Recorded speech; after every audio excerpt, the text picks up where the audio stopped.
മലയാള സിനിമയിലെ താരപുത്രിമാരിൽ അഭിനയ മേഖലയിൽ അല്ലാതെ സ്വന്തമായി മറ്റൊരു പാത വെട്ടിത്തെളിച്ച ആളാണ് ദിയ കൃഷ്ണ.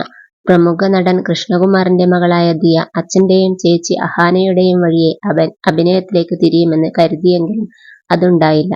യൂട്യൂബ് വീഡിയോകളിലൂടെയും സ്വന്തം ബിസിനസ്സിലൂടെയും ഒക്കെ ദിയ കൃഷ്ണ തന്റേതായ വഴി കണ്ടെത്തിയാണ് എല്ലാവരെയും ഞെട്ടിച്ചത്. അതിനിടെ മാസങ്ങൾ പിന്നിട്ടപ്പോൾ ദിയ ഗർഭിണിയാണോ എന്ന ചോദ്യമാണ് ആരാധകർ കൂടുതലായി പങ്കുവച്ചത്.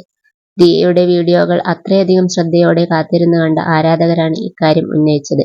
എന്നാൽ ആദ്യമൊന്നും ദിയയും അശ്വിൻ ഗണേഷും ഇക്കാര്യത്തിൽ പ്രതികരിക്കാൻ തയ്യാറായിരുന്നില്ല. ഇവർ സാധാരണ വീഡിയോകൾ പങ്കുവയ്ക്കുകയും വ്ളോഗുകൾ ചെയ്യുകയുമായിരുന്നു. എന്നാൽ പിന്നീട് ജനുവരി മാസത്തിലാണ് ദിയ കൃഷ്ണ തന്റെ ഗർഭത്തെക്കുറിച്ച് ആരാധകരോട് പങ്കുവച്ചത്. വിവാഹം കഴിഞ്ഞതിനു ശേഷം കുഞ്ഞിനെ വേണം എന്ന് താൻ പറഞ്ഞുകൊണ്ടിരുന്നുവെന്നും അച്ഛനാകാൻ അശ്വിനും തയ്യാറായിരുന്നുവെന്നും ദിയ അന്ന് വീഡിയോയിൽ പറഞ്ഞിരുന്നു. എന്തായാലും അതിന് ശേഷം ഓരോ ഘട്ടത്തിലെയും വിവരങ്ങൾ ദിയ തന്നെ പങ്കുവയ്ക്കാറുണ്ട്. ഇപ്പോഴിതാ കഴിഞ്ഞ ദിവസം ദിയയും അശ്വിനും സമൂഹമാധ്യമങ്ങളിൽ ബേബി മൂൺ ചിത്രങ്ങൾ പങ്കുവച്ചത് വലിയ രീതിയിൽ വൈറലായിരുന്നു. മാലിദ്വീപിലാണ് ദിയയുടെ ബേബി മൂൺ ഫോട്ടോഷൂട്ട് നടത്തിയത്. അക്വാ ബ്ലൂ ബ്രാലൈറ്റും സൈഡ് ഓപ്പൺ നെറ്റ് സ്കേർട്ടുമാണ് ദിയയുടെ ഔട്ട്ഫിറ്റ്. കൂടെ അശ്വിനും എല്ലാത്തിനും ഉണ്ടായിരുന്നു. നിറവയറിൽ കൈവച്ച് മത്സ്യകന്യകയുടെ രൂപത്തിലായിരുന്നു ദിയ ചിത്രങ്ങൾക്ക് പോസ്റ്റ് ചെയ്തത്.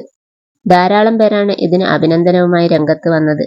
കമന്റിൽ സന്തോഷം പങ്കുവെച്ച് സെലിബ്രിറ്റികളും എത്തിയിരുന്നു.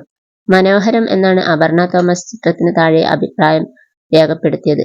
സഹോദരി ഹൻസികയും കമന്റുമായി രംഗത്ത് വന്നിരുന്നു. ഇൻസ്റ്റഗ്രാമിൽ കൂടുതൽ പേരും ഈ ചിത്രങ്ങൾ ഏറ്റെടുക്കുകയും നല്ല അഭിപ്രായങ്ങൾ പറയുകയും ചെയ്തെങ്കിലും വിമർശനത്തിനും ഒട്ടും കുറവുണ്ടായിരുന്നില്ല. നേരത്തെ തന്നെ വ്ളോഗുകൾ, മറ്റ് വീഡിയോകൾ എന്നിവയിൽ നിരന്തരം സൈബർ ആക്രമണത്തിന് വിധേയയാവുന്ന വ്യക്തിയായിരുന്നു ദിയ കൃഷ്ണ.